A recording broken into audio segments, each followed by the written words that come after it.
start off with the inspection criterion for your gear leg. First thing we're going to look at is you have a 9/16" chrome moly tube that runs full all the way through from the front to the back of your gear leg. This tube has been tapped 3/8 24. And then after the tapping, it was drilled anywhere from 1/8 of an inch to 1/4 of an inch deep. So there's no threaded portion to engage the bolt, taking the load and shear off of the threads. And make sure that's done on both sides. Then take your long bolt, slide it through the two tabs, and find out if there's any interference and where. It should be able to pivot fully, but halfway between the two sides. So by moving it back and forth, I can see where it's rubbing down in here. Not on this side, but on this side. So I'm going to grind away some of this material in here so that I can go equally left and right. I don't have to go all the way over both directions, but I need to be able to get it the same amount of space on either side and move freely. I'm going to add a 1/4 inch thick layer of phenolic in here. That's as far as I'm going to go on the inside. So it only has to be able to go over up to 1/4 inch on either side. I'm going to remove some of these fillers you see here on the side, this bluish filler. It may be a different color on your gear leg. But we're going to sand this filler out. We're going to sand this face all the way around, 3 inches wide, to the opposing side. We're going to put 8-ply carbon fiber going from just beyond this surface all the way around to the opposite side and just beyond this edge. And we'll get back to you when we begin that next step. We noted that just as we were getting ready to go through some duplication that I had another point of reference. This is fully clear. The best of both worlds. Bolt goes all the way through, and it's no interference. Mr. Pigeon here is going to do one side, I'm going to do the other. And there's no resistance to movement all the way across the travel. As I mentioned before, we're going to sand these areas. Notice I have a glove on my right hand. I don't like carbon between my fingers. And I'm going to sand this until it goes from this whitish look. Do you see that well, Chris? Yeah. See these areas right here that look kind of whitish, grayish? And then the filaments you can actually see are dark black. Visible? We've got quite a bit of contrast. Okay, well as I sand, we're going to see white, lots of grayish, and as I begin to hit carbon fiber, it starts getting black. So that's what I want. I want to be sanding resin. I want to be sanding, there we go. Now I'm going black in that area. Suddenly you can tell when you're sanding the resin, it's kind of, you feel it bite. You really feel it cutting. And as soon as you start to hit the carbon fiber, it suddenly becomes very slippery, more resistance to cutting. And I'm going to sand the tab the same way. So I'm going to do that to this surface,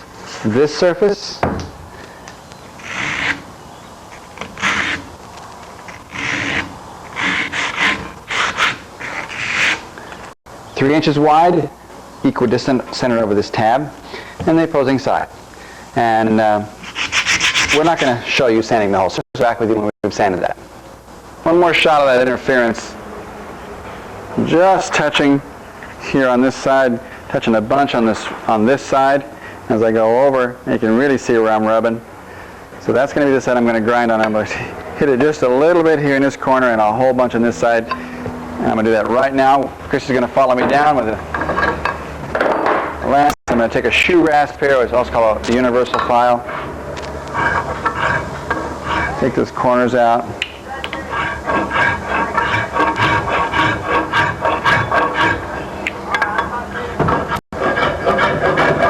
I'm going to want to get all the way into that corner. But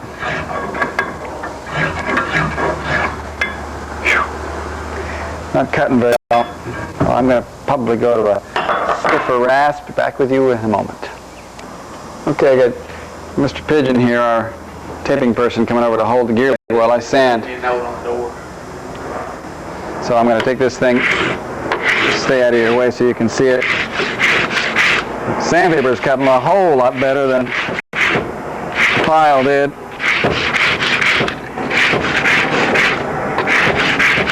I'll remove a little bit out of each side here. You don't have to go all the way to the tab because you're going to be putting a piece of 1/4 inch phenolic in here.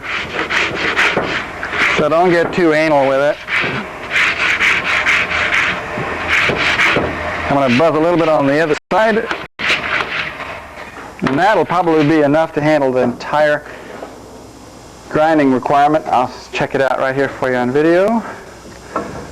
Slide the bolt through, bingo. We have clearance all the way across. That's your criterion. We'll go on from here. We'll sand this stuff and we'll be back with you when we get ready to lay up the 8 plies of unidirectional carbon fiber. We're back again to illuminate the minuscule. I've gone in here, this area from here to here, a little bit, it's about 1/8 of an inch deep. May not be on yours. This is about 1/16 of an inch deep. There was a transition here that Cheryl filled, and I'm scraping out that blue stuff.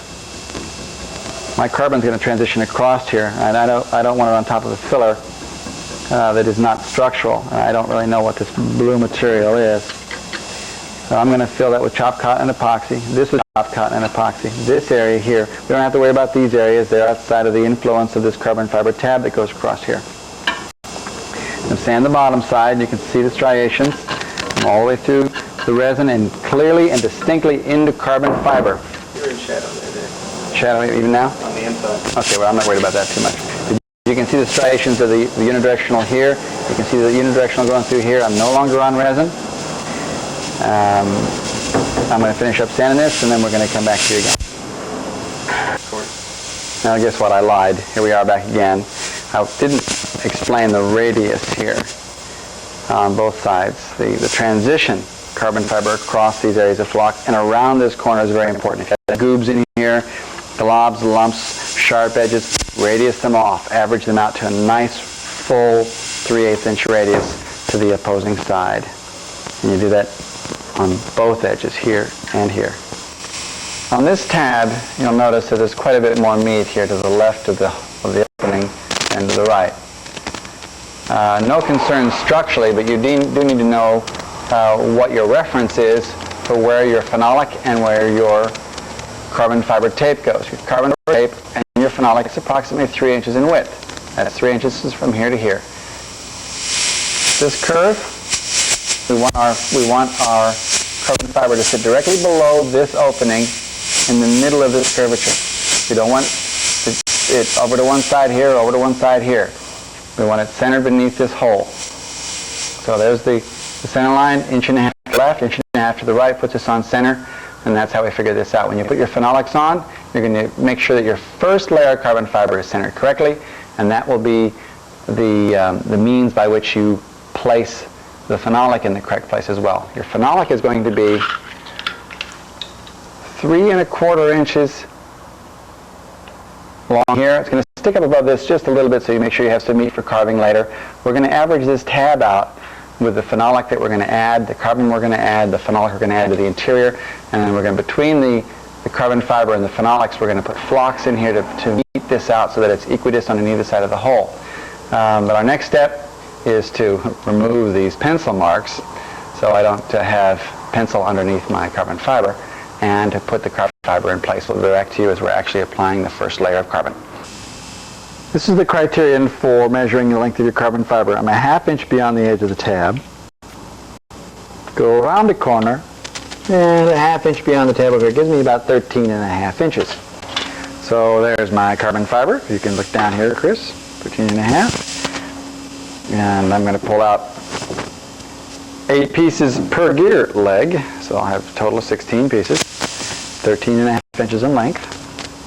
Then I'm going to brush resin on all these surfaces that are prepared, fill all these goobs here, these holes, with chopped cotton and epoxy, just slightly higher than the surfaces. We'll show you that in a few minutes.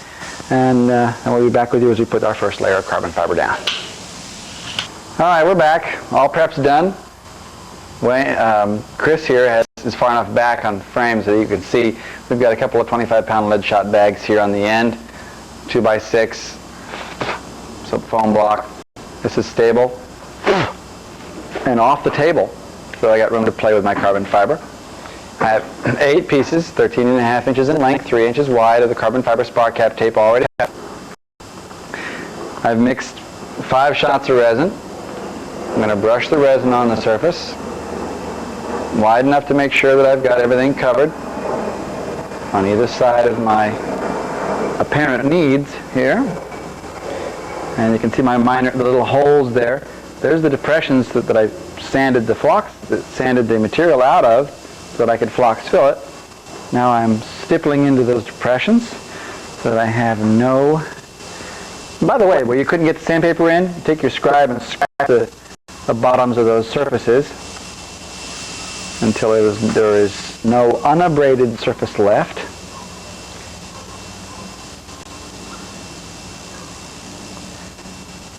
And I'm going to show you the flox fill before I go on. I have some old flox here that I had from an operation that I did this morning. And I'm going to smear this into these depressions. This is even semi-cured. It's a couple of hours old, but it's still usable, still chemically active. If you can spread it, it's more than chemically active. I don't want this stuff underfilled either. I want to make sure I have absolutely filled surfaces, and if nothing else, slightly overfilled. The flox will have a tendency to move into your fabric.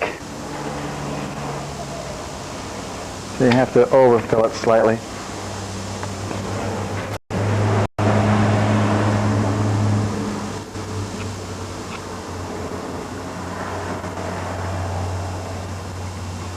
The more I move it around, the more you'll find areas that are hidden underneath it that may not have been filled.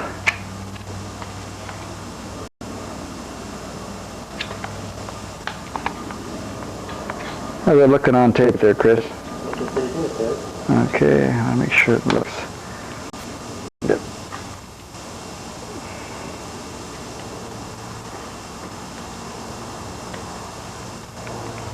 Okay, that's nice and flush and smooth. I'm not going to show you the filling of the other side. Identical to this, except there's a little more fill to do in those areas around those tubes. But essentially, do the same thing. Fill up all the holes. Get the resin brushed on the surface first. I'll be back with you after we get the fill done, and we'll start laying down the carbon fiber. Okay, we're back. Both sides have been filled with flox, 13.5 inches. Center up on the hole. Drop it about 1/2 inch beyond the edge. Go around to the opposite side. Make sure you're centered on the hole.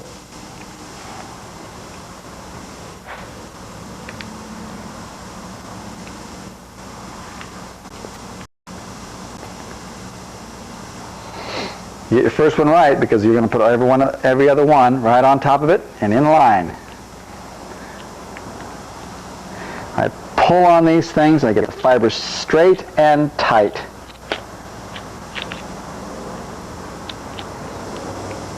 Now I'm going to wet that out.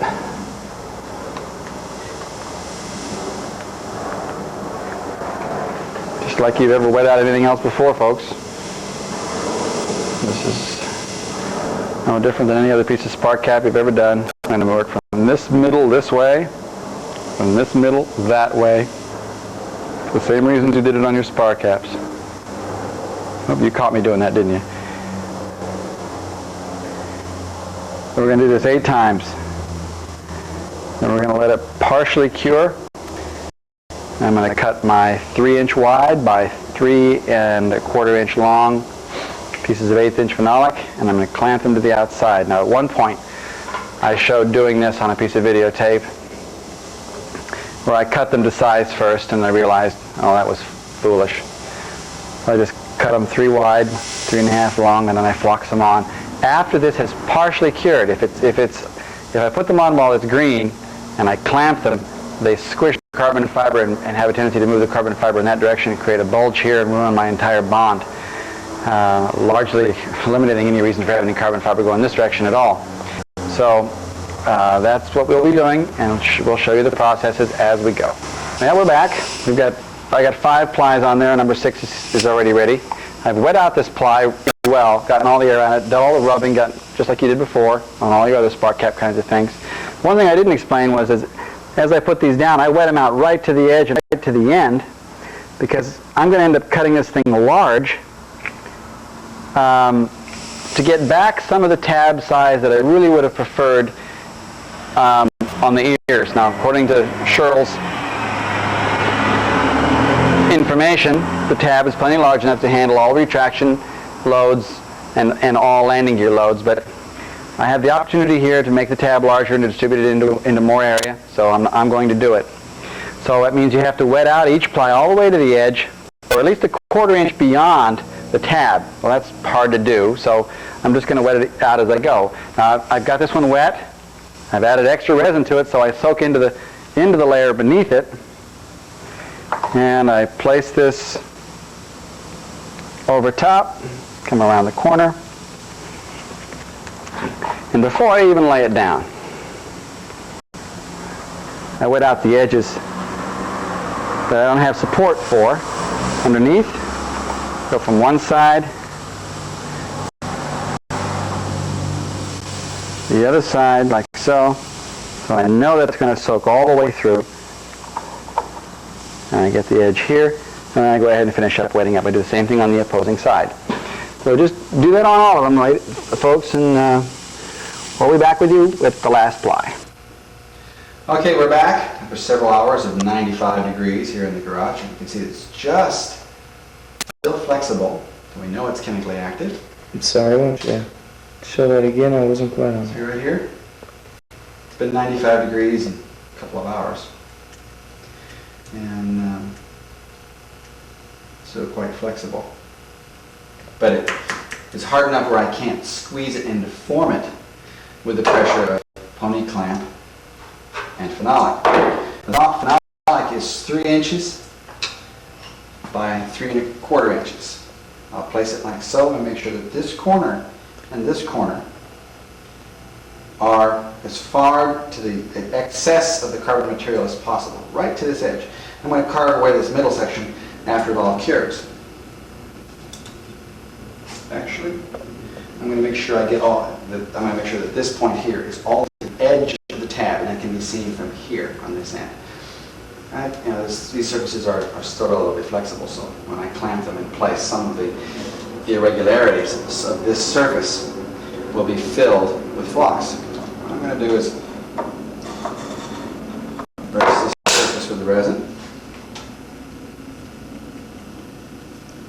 All of it.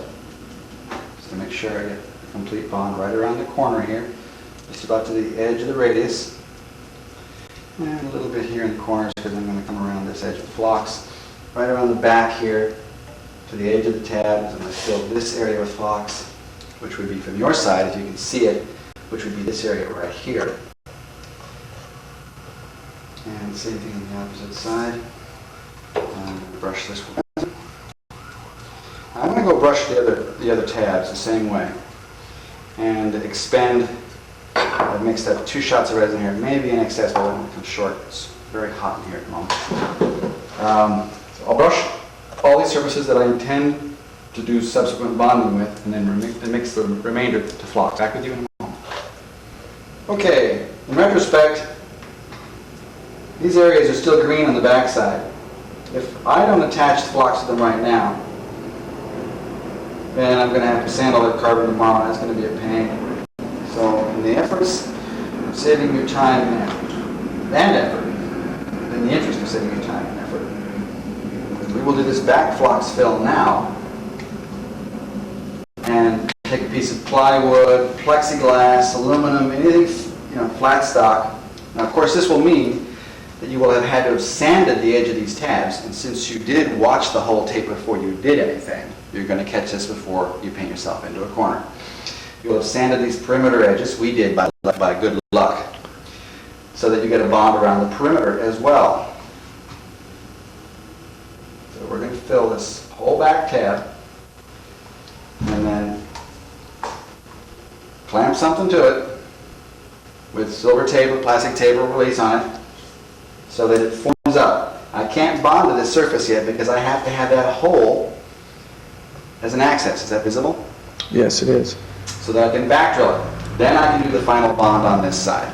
I will have to do one sanding operation lightly on this carbon surface, which I had to do anyway, and on this edge and on the flock's face. At least I won't be sanding all that carbon. Now, I've already brushed resin on this surface. So I'm going to smear flocks on here. Actually, because of the nature of this, I want this flocks a little looser. It's got to be able to move when I squeeze it. If I put it on real dry, it'll pack up and won't move enough for me to be able to be certain I've got good attachment on all the surfaces. I'm going to add a little extra resin to this. See if I can get it a little looser. Just a little too stiff.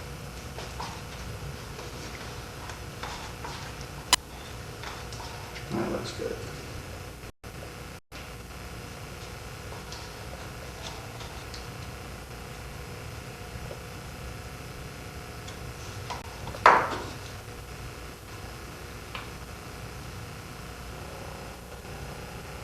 Yeah, moving really well.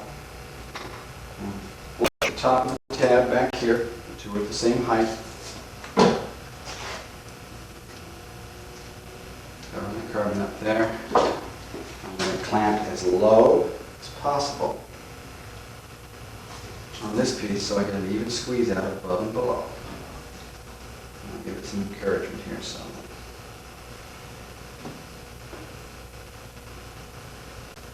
Make sure you see squeezement or oozement around all four quadrants, all four interfaces. Now you can back off all that so that you can put your clamp up plate on this side, clamp both sides. And remember, you're not bonding to this back face, you're simply forming it. Make sure you have plenty of flocks in there. If you are using plexiglass, of course, you can see everything happening through the plexiglass if you release with wax. The back with you as we put this back face on. Well, we're back. We've clamped the back sides on. We piled the back side with flocks, but not on top of the tab. We don't want to put any flocks into the back drilled hole in the lift tab, or in the tab. Swing here, Wayne following. You can see that we're filled around the perimeter with flocks. You can see that the two edges are relatively parallel. You can look from this edge, you can see that they are parallel. Let me zoom in on it. Okay. Got it. I'm going to show you the bottom side now. See the flocks we have along here. Filled, we'll grind that flush tomorrow when it's cured. Now what we're going to do is let it cure. Put this back here so it's stable.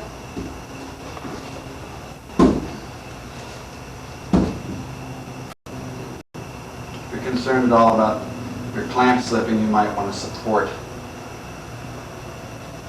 the end of the clamp so it doesn't have its own way of hitting it down. Tomorrow, I'll remove these clamps, knock this off, and first thing, back drill 2 holes. And after I have the back drilled holes in place, then I'll put a template on here that will represent a larger radius with more material around the edge of the hole. As I said before, there was enough there. It was more than sufficient. But a little more here isn't going to hurt me, and there are a few places that you want to give up the opportunity to have strength than where your landing gear happens to transfer load directly into the fuselage. And that is what these 2 places are, obviously. We'll be back with you tomorrow. Bye. Good morning. Following day. It's time to remove the clamps.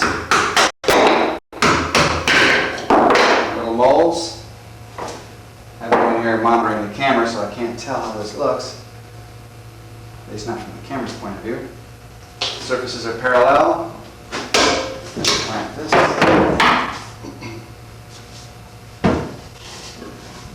And now starts the cleanup. I'll dig in here, remove the blocks from inside the hole. I'll grind these so that they're flush with these surfaces. I'll do the same here.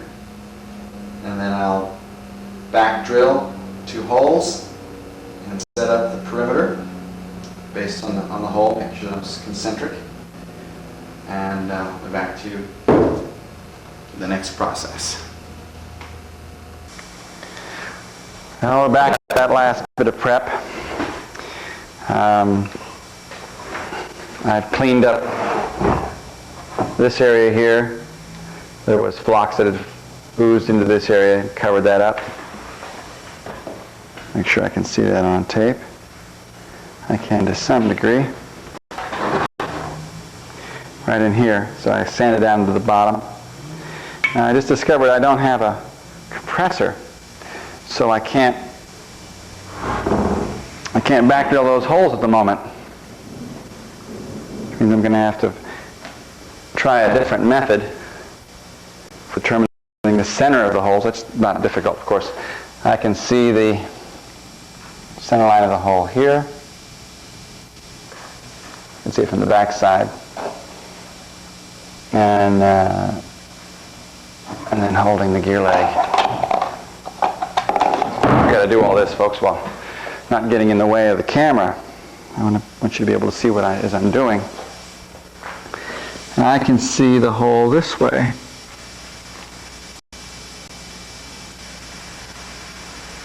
Go through it in the center. So I've got the horizontal line and the vertical line, both references. I can check from the back here.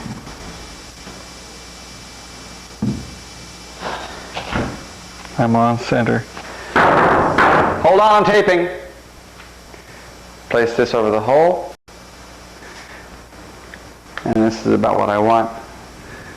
Around the edge, I run the edge line directly to the edge of the gear leg. It looks like this. All right. This is the 90-degree drill drive that you can purchase. It's about $35, $40. It's not the best thing you can get. You usually see it made available in metal, much stronger. This one's already stripped its gears once. We just rebuilt the gearbox. Then there's another type that you have to have an air compressor to run. It's got a much smaller drive head, so it really gives you excellent access in the closest of quarters. Now, what I'm showing you here presently is not how I'm actually going to drill it, because I need to be able to see the back side of this in reference to this hole to maintain as a direct line from this hole to this hole as possible. I'm only going to drill one hole with a 90-degree drill drive. Then I'm going to get a drill extension and go from the back side back to here and drill the opposing side. Then I'll go back the other direction and get the hole straightened out. This face right here, that plane of reference right there, dictates where my drill goes. It's not what happens back here, right there. So when I come back the opposite direction, if the hole's been drilled at a slight angle, I will endeavor to force the drill to ride on this face and not compromise it. I'm going to drill one of these right now, and I hope that it's going to be visible to you. But I've got to be positioned so I can see this back hole from above and from horizontally. That looks fairly good.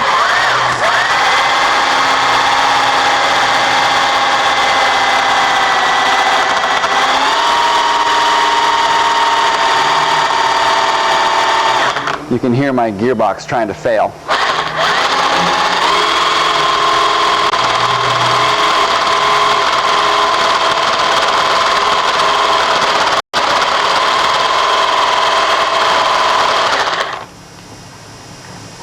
See it too.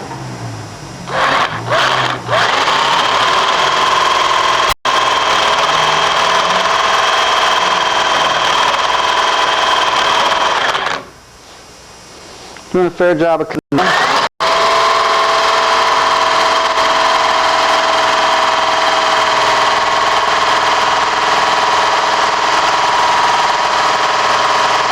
I'm through the carbon and into the phenolic. It's going fairly well. Now, absolute precision here is not paramount. We are going to be back drilling a number of different operations. You need to be close to the original point on the hole, but if you're off a 32nd or so as you go through the hole in angle, it really doesn't make that much difference. I'll go ahead and finish this up, and then I'll show you the subsequent drilling operations as we progress. Yes.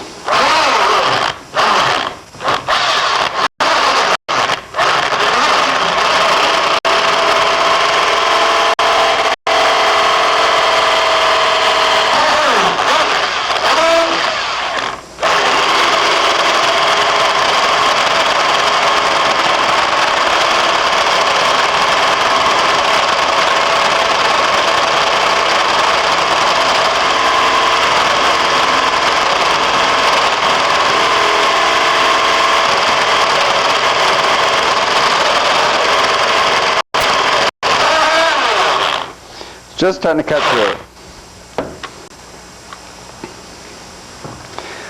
I believe I can take the drill bit out, and as you can see, I hit fairly close on where I estimated from before, and judging by the heat, I have a rather dull drill bit. So before I proceed yet again, I will sharpen the bit.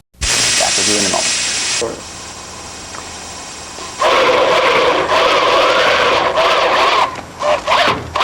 Not bad.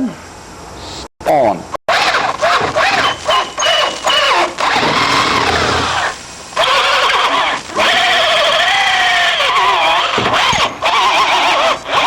You can see that's a little too tight. So we're going to stop you for a moment. We'll be back in a second. Okay, all I'm going to do is open this up just enough so it doesn't interfere with my 3/8 guide. The tolerances are very close.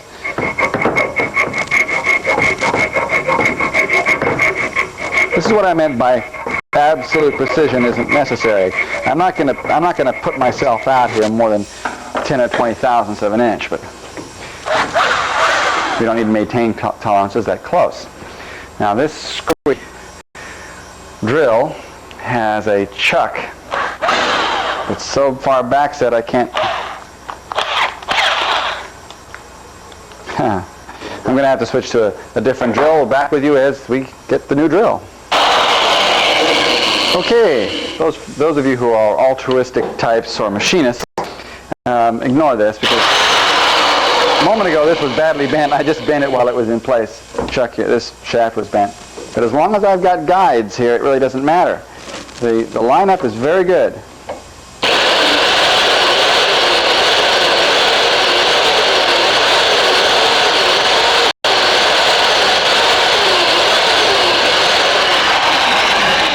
I just went to the opposing side, and I know I've got a good lineup up there on the opposing side.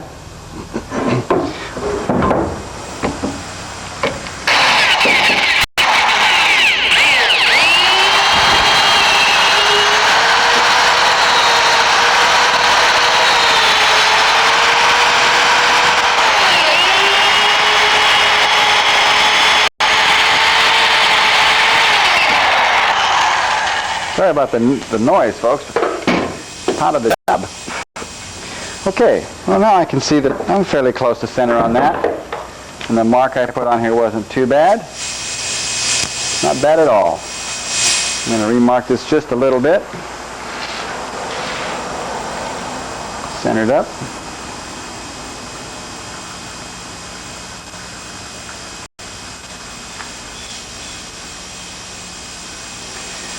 And I'm going to take my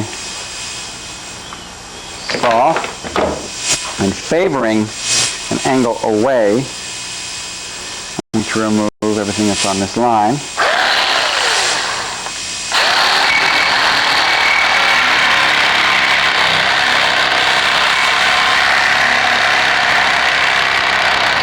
we'll cut all this off of here and come back to you in stages. Okay, you can see here we've sanded them, cleaned them up, rounded them off,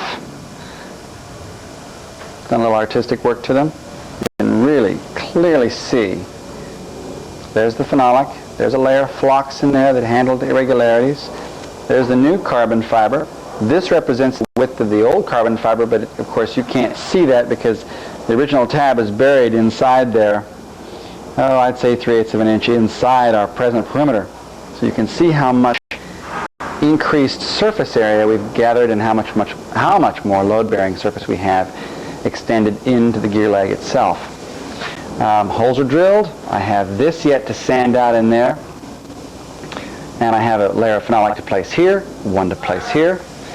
And we'll clamp that in place, let it cure, and then we'll back drill. Then we have some bushing to do. We'll show you a little bit later. Okay, we're back. We've finished grinding all the perimeters, back drilling all the holes. All the surfaces are sanded. There's no gloss in the corners. I'm sanded at least 1/4 of an inch wide in these areas here, on both surfaces. Any depressions like this, is that visible? I scored out and removed all gloss in those corners.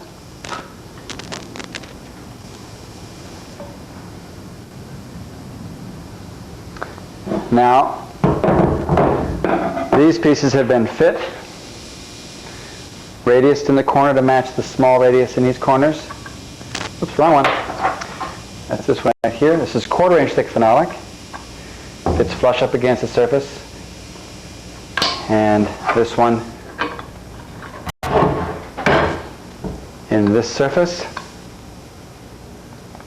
It's not absolutely fat, doesn't matter. It will fill with flocks. And since it's bonding on top of a layer of flocks, a small amount of fill is not a bad thing. We'll mix up a medium batch of flocks, cover the surfaces. I'll sand this dull, put flocks underneath the bottom as well, make sure I have no voids around the edges or any other places. And then after I get them clamped, or after squeezing in place loosely, I'll remove any flocks that's left inside the hole because I'm going to have to back drill this when I'm done and I don't want any flocks in there to harden. I have some little depressions here I'll fill too for just cosmetic purposes. I got them on both sides. And we'll get that in place and we'll be back with you for the back drilling. Well, guess what? We've jumped up. We had some things to do that needed some cure time that won't be on video. But in the meantime, we decided that, well, it's all in context. We're working on the gear leg. I might as well show you this portion of it. We're going to be doing a flocks pad on the opposing surface of this in this area. Your holes are already pre-drilled for you. This has been judiciously and carefully sanded, getting rid of all the non-sanded areas. You're going to clamp your axle in place with these 2 bolts and drop the top 2 bolts in place that will have been waxed, molded at least in one fashion or another, and then you're going to pack the back of this with flocks. And after you get the flocks in place, you're going to put a 2-ply, 3-ply glass bid layer on top of the flocks so that it matches the back side of the axle. This is a mock-up of the axle. The axle itself was cut off. But the rest of this will be filled with flocks, and that glass pad will be on the top side. But in this process, because we were going to mix up flocks for the ears, we thought, well, we'll do this at the same time. And that led to, of course, this step. Now, we may or may not back drill this for you. You are going to be procuring a tool that does 5/8 counterboring. Those bushings that are machined are 5/8 in diameter. The bolts that go into your axles go through this reinforcement place first. You can see our fingerprints on the back side that are indicated by where the rust marks are. Your body oil is kind of acetic, as is mine. How do you actually do this? The 5/8 counterbore. Now we haven't taken the pilot and clamped it in here because we want as much length on the pilot as possible to give us as much alignment with the original position of the holes as possible. And you'll see that it does that by virtue of its length beyond the tip. So I'm in there a little ways. I'm going to go inside here and blow it.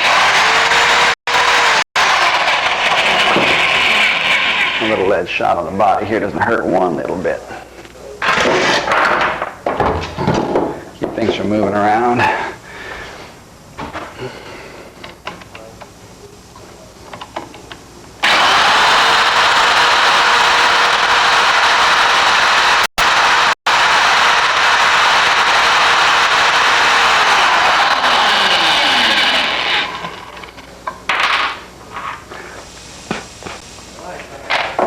You're going to have to do each one and end up going deep enough so it'll fit absolutely flush.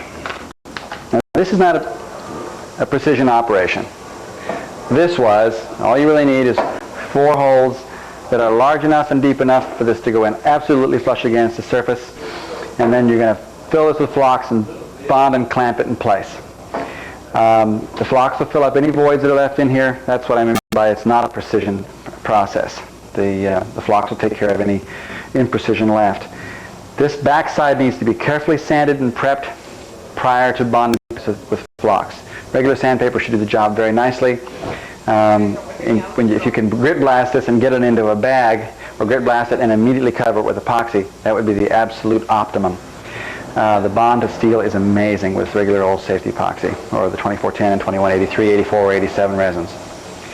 Of course, this will have all been sanded in preparation for that. And after you get bonded in place, clear out the holes. You'll back drill it later. We'll be back to you after we get these other 4 holes cut and preliminarily in place. Back again. Okay, we've counterbored in there with this one. We broke it. Broke the end of the counterbore when it grabbed on one of the holes. No big deal, we were able to finish it. Then we found that it would snag on the edges, so we had to go inside and clean it up with our 5/8 sander. And when all was done, drops in flush and flat. And Chris, can you see the lineup on the holes? Through?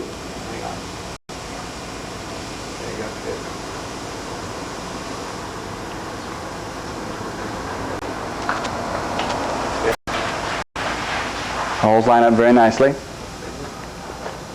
Now your grinding process may seem a bit imprecise, and you do end up egging the holes out until it drops in place. Whatever strength you feel you may be losing by cutting fibers and enlarging the holes, believe me, you are regaining with this plate. The bond you get between steel and carbon fiber is excellent, and these bolts cannot pull through because of the fact that your plate here will not prevent it. This plate goes into tension and putting all 4 bolts in shear to fail this side. So it's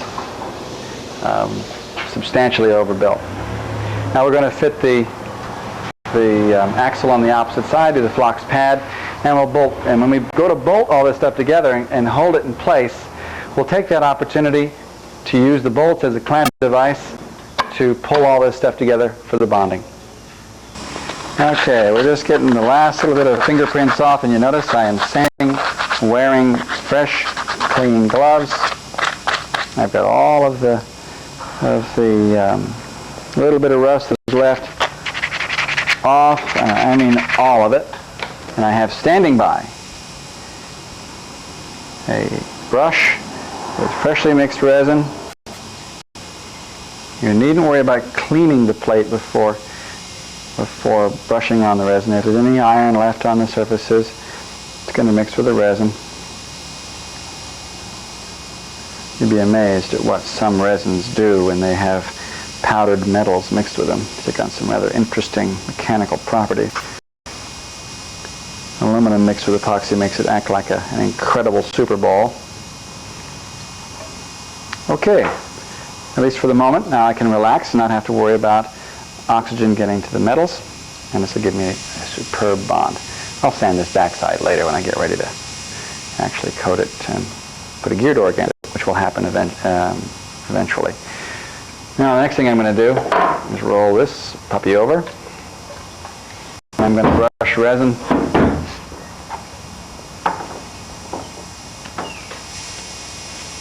into all the openings,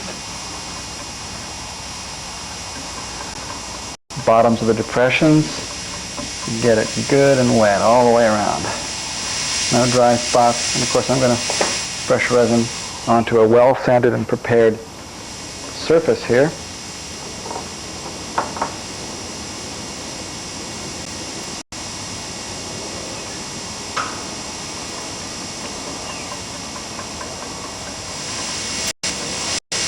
And we're going to put flocks on the back side of this, a relatively loose flock, so to make sure that it fills all the voids without packing up. If you have too dry flocks in between two plates, two flat surfaces, what will happen is that the resin will squeeze out of the flocks and leave behind just the cotton with no resin in it. You have to be careful you don't go too thick in areas where you're really packing two things together closely. So we'll be back with you in a few minutes after we've applied the flocks to the plate, and we'll show you installing. Okay, here we go. We're applying the flocks, and I don't know if this is the best way to do this. You're going to have to use your imagination, try and imagine what you'd act like if you were flocks. I'm going to cover everything. I'm going to put it between the plates, around the bushings, in the bushing holes. I'm going to put it everywhere. I'm going to get a tremendous amount of squeeze out.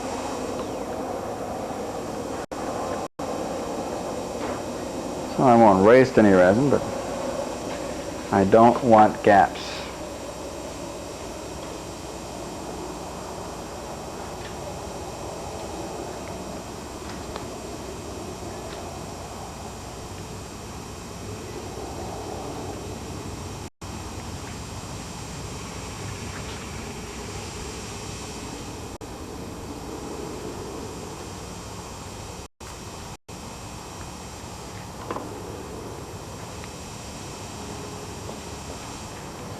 And now some in the bottom of each hole.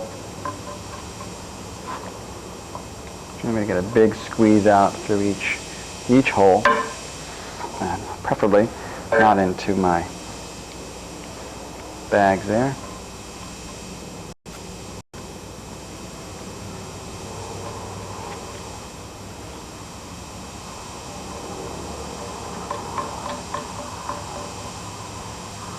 Okay, there's the coverage. Holes filled. May the squishing begin. There's the right sign. I'm not going to squeeze it too tight just yet. It's because I'm going to get the axle on the other side, and I'm going to squeeze when I tighten up the bolts. If you squeeze early, and then you have to back off on the tension, if it comes back up, it's going to suck air in behind it. So that's as much squeeze as it needs for the moment. I'll be back to you as we fit the plate on the back side. Okay, we're back. Now we're going to go back to that little thing we were doing a long time ago.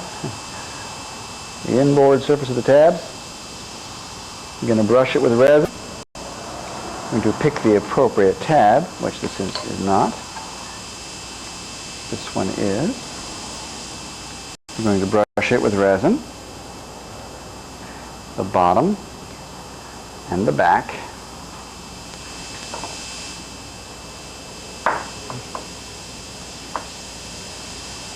Blobbo flocks, blobbo plenty.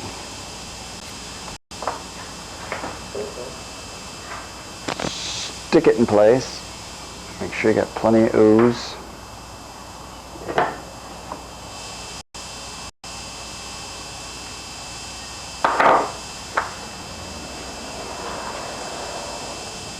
Right in the middle. Oops, see it slide? Don't let that happen. If you're going to slide, get it to slide where you want it. Looks good. And you got any gaposis? Filled hole. You're going to go back and fill it.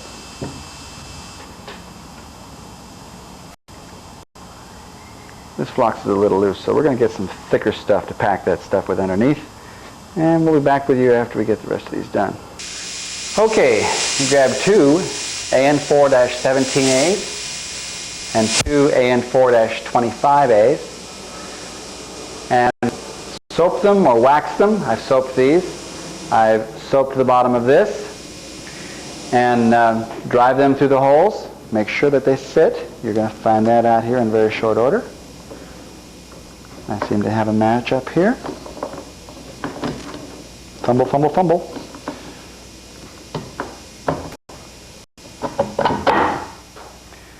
And then we're going to tighten the bottom two bolts first. Put 3 washers, maybe 4 washers on each bolt position. 2, 3, 4.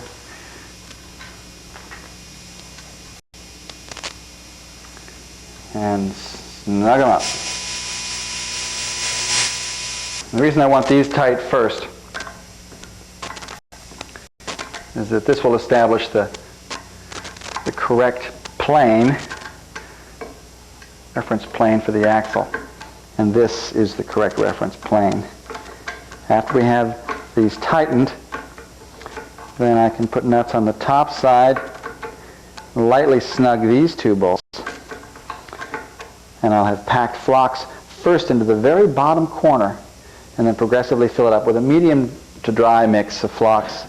And I apply 3 plies of bit on the top side, lapping up under the gear leg about a ½ an inch above the plane of transition. We'll show you that here in a few minutes. We're going to first determine if 4 washers was enough to get a full tighten on this, because right now we're also squeezing this plate back into position. I may not have enough washers on here. It's just starting to tighten up right about now. Fairly good. Tighten up the other bolt.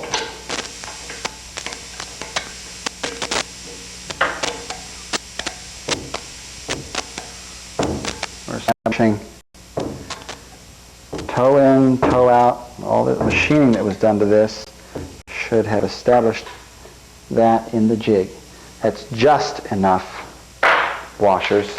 So I'm going to go to 5 washers on the uppers. The reason that we're not all the way down on these yet is that we have a caliper plate that goes on here for the Matco wheel and brake, and those of you who are tempted to use something other than Matco, don't. You have gear doors with no blisters in them, and there will be no room for a Cleveland wheel. We've already tested Cleveland wheels. We had 2.5 years on them, and the Matco, although they may be a bit of a pain in the butt at times during first assembly, you'll find that they have better than twice the stopping power of the Cleveland, and they are lighter, they're less expensive. You should appreciate that since we don't supply them.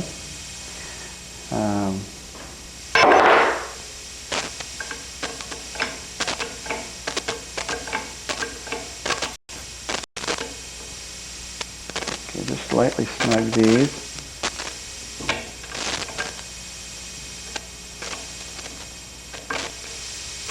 Make sure this doesn't open up or change here at the bottom.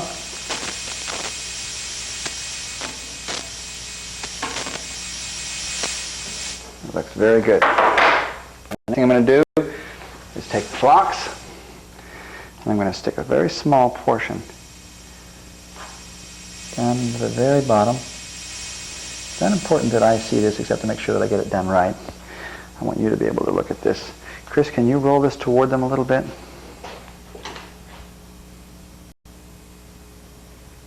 How's that showing up, Wayne? Fair enough.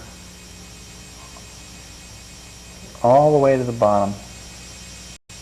You want no voids in this phlox pad.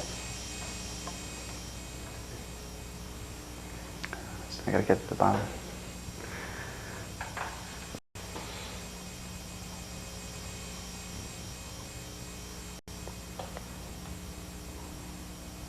I'm going to go ahead and fill this up, and we'll be back to you in a minute when we get ready to put the glass pad down. Okay. All right. Last thing I did was I dried up that flux mix to make sure that it didn't move on me while I was doing this forming operation. Now I've waxed this surface too. In this case I used soap. And I'm going to go right around the corner and get the side wall of this, both sides. And trim this off later.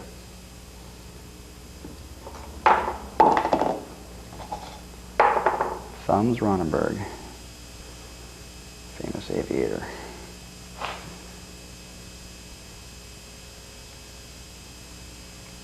I'll do this 3 times. I'm going to heat it up a little bit as I go so I don't have to mess with it much in this area as I wet it. And I'll be back to you to show the results. And we're doing the last layer.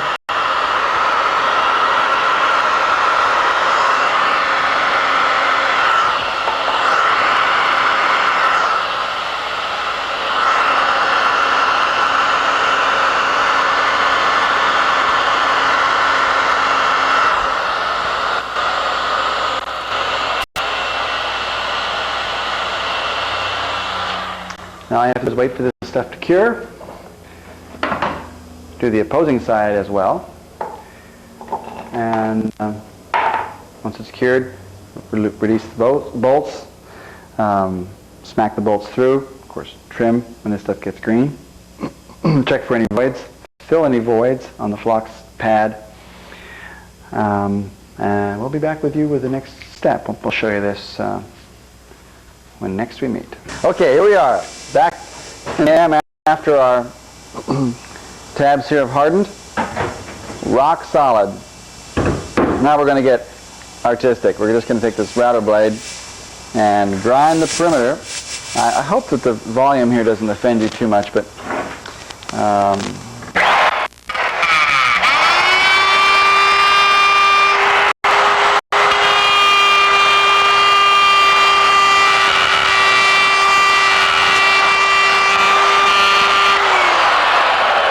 I think you get the picture. The idea is this bit is not going to discriminate from carbon to phlox to phenolic, and you can get all 4 layers of materials to tie in very nicely and neatly with very little effort. I'll do one of these tabs and I'll be back with you in a minute.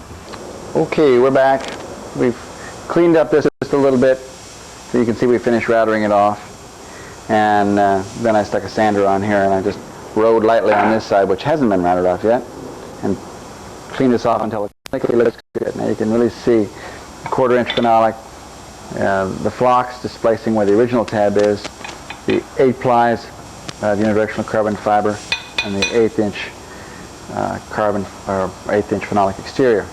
I'm going to take I checked this in here, and this was a little tight this morning, so I had to remove just a touch off the tops of these. They are tilted in just a hair from the accumulated air. No big deal. You're only concerned with the shaft and its relationship to the center bushings and the exterior bushings.